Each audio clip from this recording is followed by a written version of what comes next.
great section here that's real struggle for all Christians. It says, give up all of your possessions.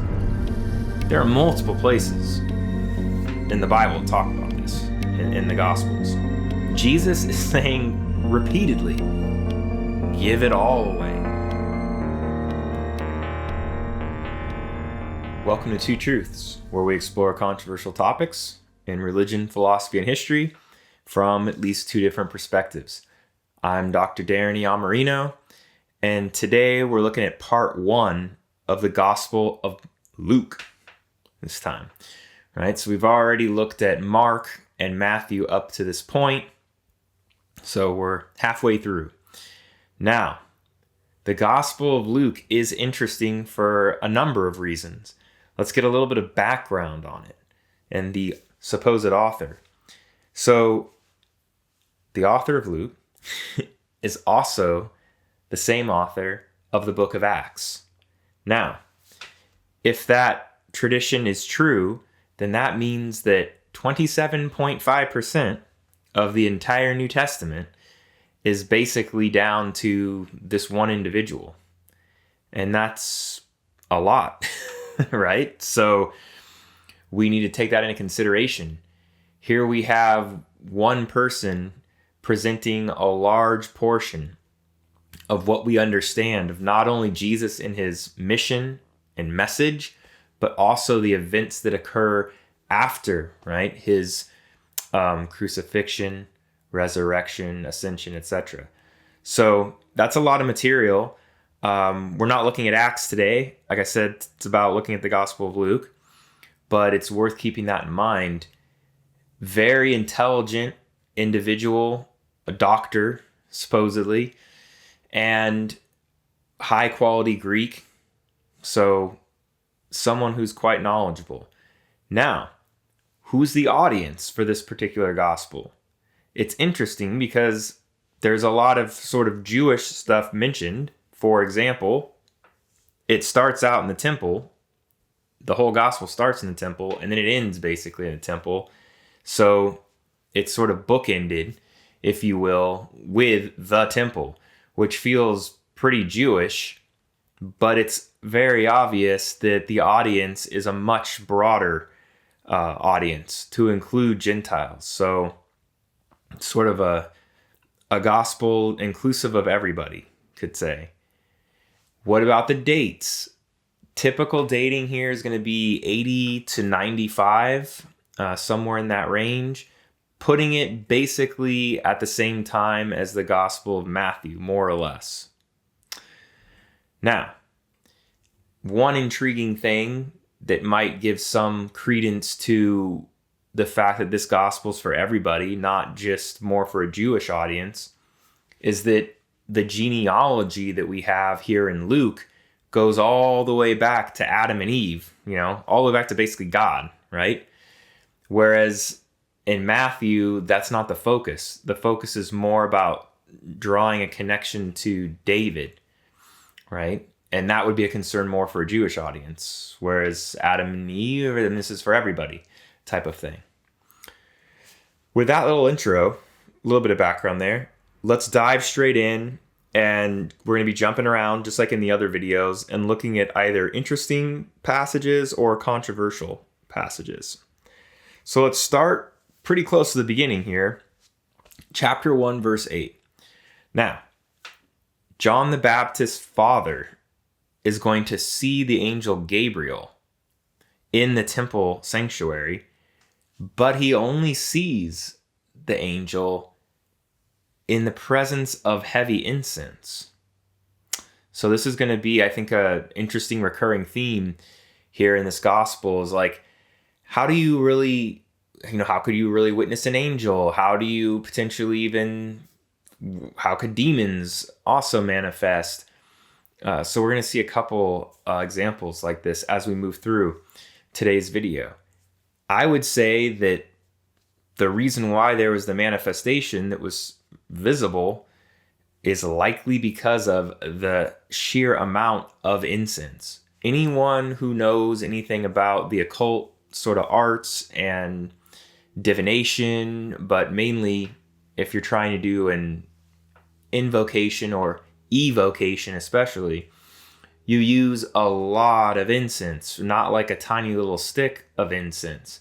You need that like material substrate that's still kind of subtle, that allows for the manifestation of some intermediate level or otherwise immaterial being. So that's just one interesting thing that you kind of find right out of the gate there. The other intriguing thing here is that we're talking about John the Baptist. Or his family. Right out of the gate. John the Baptist is always a part of the narratives for very good reason. Okay?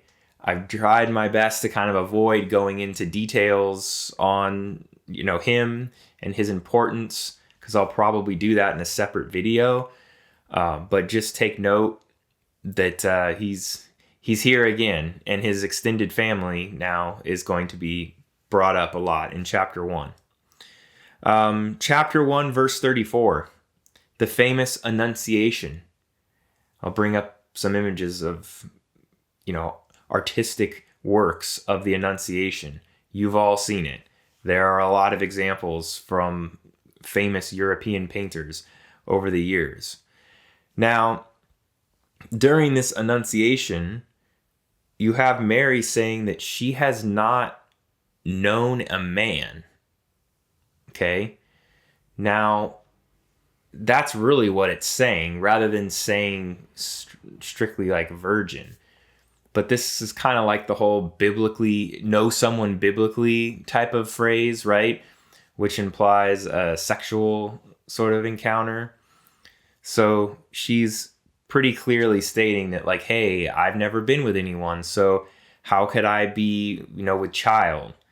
And the angel basically states that effectively it's like, well, God, right, is going to more or less overshadows, the power of God sort of overshadows in the Greek Mary, which is I guess a nice way of putting it. However, this is supposed to occur, right?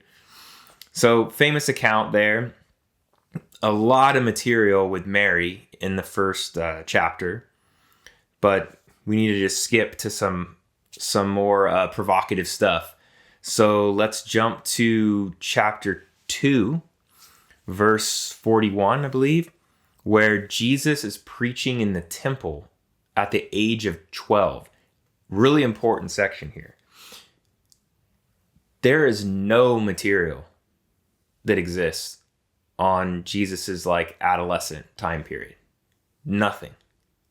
This is it. Now, about 25 years ago, there was sort of this Jesus seminar, Jesus project, can't remember. One of their books called The Five Gospels. So it was the 4 Gospels plus the Gospel of Thomas. And they had a list of criteria to try to determine which verses are likely to be, authentic and original. This one was deemed almost certainly not authentic. And the main reason is that, one, we don't see it in any other of the 3 Gospels, so that's sort of a problem. And it's just really a convenient sort of filler. Luke is a very smart guy and he's a great writer. I'm sure he's well aware that it's kind of strange to jump from like, young child baby, right, all the way to 30-year-old man, which is what's coming up. So he plugs in this famous scene, basically, where we've got Jesus somehow able to wow all the people in the temple, right, by his like preaching. And his family had lost him, more or less, which is pretty hard to believe. They didn't even realize he's missing until like much later, and have to sort of turn around and go back. So the whole story sounds pretty implausible, to be honest, but it nevertheless shows here's Jesus as an adolescent wowing other scholars essentially. And this is like his character arc. He's wiser than than basically anyone else, that he can pull this off at only 12 years old. So famous story, dubious. I get if you want to take all elements of the Bible literally, that you wouldn't want to claim that it's dubious, but I do think there's pretty good reason to question that whole thing. Just to quickly mention, there is the sort of Gospel of Thomas that I just mentioned, but there's also the infancy Gospel of Thomas, which is a different thing. And the Proto-Evangelion or something like that, I think of James, there's at least two texts I can think of, those two, where there is an attempt to fill in the time gap between baby Jesus, 30-year-old Jesus. So if you're interested in reading that material, go ahead and check those out. The trouble is they're not first century texts. They're not, I don't believe, even second century. In fact, they might not even be third. They're old, but they're not 1900 years old to 2000 years old, which is what we would want them to be.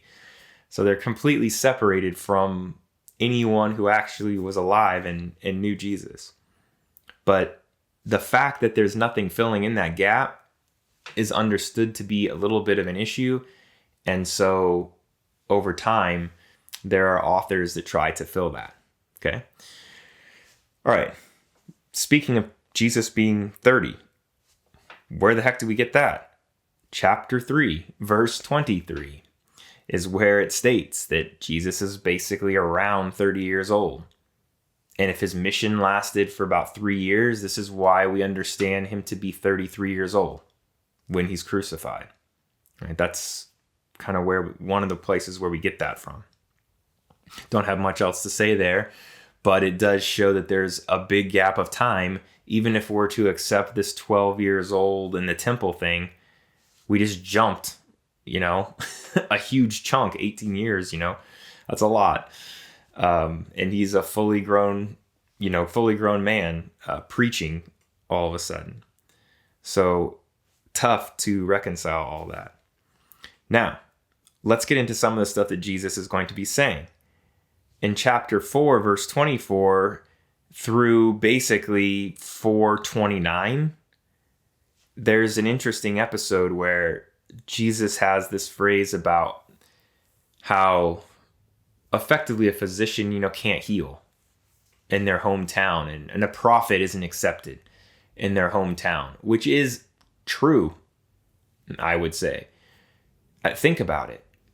Anyone in your hometown remembers you as a kid, and they're like, hey, that's like that carpenter's son or whatever. They're not going to really buy that you've become some spiritual guru. Maybe some, if you have a ton of charisma, it certainly could happen, but it's a lot easier for you to move and go at least 50 miles away or 100 miles away where nobody really knows you, and then you can kind of reinvent yourself. Isn't that what a ton of people do? I'm going to move to Hollywood. I'm going to move to New York City and become a, Wall Street investment hedge fund guy, or I'm going to be an actor, but I'm from the Midwest, or whatever it is. So I think he hit on a great truth there. Jumping from 424 though to 429, this whole little section, there's an intriguing story here that they want to throw him off the cliff, which seems pretty intense. And he passes through the midst of the crowd that wants to throw him off the cliff. Invisibility spell, more or less, is what they don't say that in the text, but there are multiple examples in the Gospels of him somehow magically almost evading a negative crowd. And it really does seem like pretty akin to the whole invisibility spell issue, which was quite popular at that time Like in the Greco-Egyptian magical papyri, there are multiple spells for stuff like this to become invisible and pass by people undetected. And again, if you've seen my other videos, there are people that want to claim that Jesus is a magician, more so than that he's actually God incarnate or something similar to that. So let's jump a little bit further into the text here. Let's go to chapter 8, verse 2, where we have a discussion of Mary Magdalene and then other women, some of whom are named, that help finance the early Jesus movement, or possibly, depending on your version of the text, Jesus. So himself, just specifically. And it's through selling their possessions. It's not through prostitution or something like that, since Mary Magdalene is maligned, if you will, over time. Not so much now, but there was a good stretch of time where she didn't have the best reputation, perhaps. But there doesn't seem to be any great reason for that, other than the fact that in this section, 8:2, it suggests that Jesus had to cast out 7 demons or so from her. So there's something maybe weird there. But nothing to suggest that she's a prostitute or anything like that. Fast forward. Chapter 8, verse 20. What I want you to see here is a story we've already touched on, but it's a very different version, a sanitized version. So in 8:20, it's going to say that basically Jesus's mother and his brothers are kind of like looking for him. They want to talk to him, but they don't have this aspect of the story where he's, quote, gone out of his mind, like we have in the Gospel of Mark, and that they're having to almost like deal with him in that way. So that whole thing's gone in Luke, which is why Mark is so fascinating, because Mark's is the oldest and has less of a sanitized sort of version of Jesus. And we can see all these sort of like redactions that occur in both Matthew and Luke, right? Or John just also not having hardly any of the same stories. So that's all I have to say there. That it's an intriguing, seemingly conscious understanding that line from Mark is problematic or could come off poorly if you're suggesting that he's like gone out of his mind, right? So jump again, chapter 9, verse 49, we hear that other people are using Jesus's name while he's still alive for magical purposes, like for exorcism, say. Jesus is not upset by this, though. I mean, why would he be? He's basically like, you're on the same team. I mean, maybe they're not, but at least it's closer to being on the same team. So he doesn't seem to be too perturbed by that. That's even modern day rite of exorcism. You got to use Jesus's name over and over and over again because of the whole hierarchical nature of sort of the angelic and demonic realm. And then Jesus is automatically above all of them. So he can force them, basically, to exit or leave. So that all makes sense. But it's interesting that here we learn people are using his name while he's still alive, right, for this. Now let's jump to chapter 11, verse 24. Here we have a discussion of what happens to demons that have been cast out of a person. So we learn that a couple things here. They like wander around and they prefer like ancient ruins in the desert, waterless places. It's mentioned in the text. So it's interesting. A couple things. Think about the desert fathers, these monastics that are kind of out there, like St. Anthony, and they're tormented by demons and stuff all the time. So maybe there are way more demons, or the jinn in the more Islamic tradition that are sort of in the desert or by these ancient sites. Why would they not like water or, have some aversion to it? The possibility here, some reasons are water vapor, like fog, I don't know, something like this, is a great substrate for them to materialize. So perhaps they can't remain hidden as easily in places that have a lot of water. Another possibility is that any water that contains salt, salt crystals and stuff, it's kind of used as a spirit trap. Holy water used to have salt in it, I'm pretty sure. A long time ago, maybe pre-Vatican II. I'm not 100% sure when they changed that. But salt is important in a lot of rites and rituals. Like oil, salt, water, these things are all used in various rites. So it could be that. I don't know exactly why crystals are so problematic for spirits, other than perhaps, a crystal is the lowest energy state, I suppose, for something. Maybe maybe you somehow can get trapped in it, or the structure of it. I'm not really sure. But certainly, even up till today, crystals are understood as spirit traps in some way, shape, or form. Even like if you think about smoky quartz and stuff people buy today in a more new age world, that's something that's still used. So could be that that's part of it, but not sure. Last but not least, let's get into a couple things that have to do with lifestyle. So chapter 12, verses 13 through 22, you have this whole section on austerity and wealth, and it seems to suggest like a forager way of life, and that's ideal. All of this makes sense, goes back even to Genesis and Cain and Abel, and that shepherds are preferred and a nomadic lifestyle is preferred because you're in a constant need of connection with God. Whereas if you have like a farming way of life, you can have surplus, and that can lead to greed and other problems with that. Now, jump to chapter 14, verse 33. Great section here that's real struggle for all Christians. It says, give up all of your possessions. There are multiple places in the Bible that talk about this in the Gospels. Jesus is saying repeatedly, give it all away. Have nothing, don't have a bag. Sandals and a stick are about the most you should maybe have. You don't need anything else because God will provide for someone who has a true, deep faith.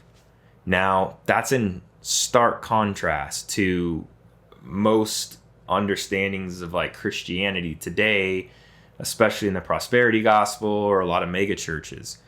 Bottom line, I don't care who you bring on here. If there was any debates, there just is no way to properly justify. I know they've created their own great little schemes and ways to try to explain it as to why God wants you effectively to have these blessings of abundance, right, in a material way.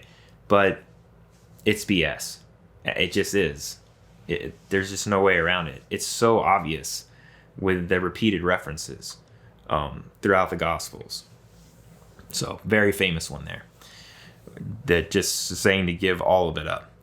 And then last but not least for this video, for part 1, there's this statement in chapter 16, verse 16, that the least in the kingdom of God is greater than John the Baptist even.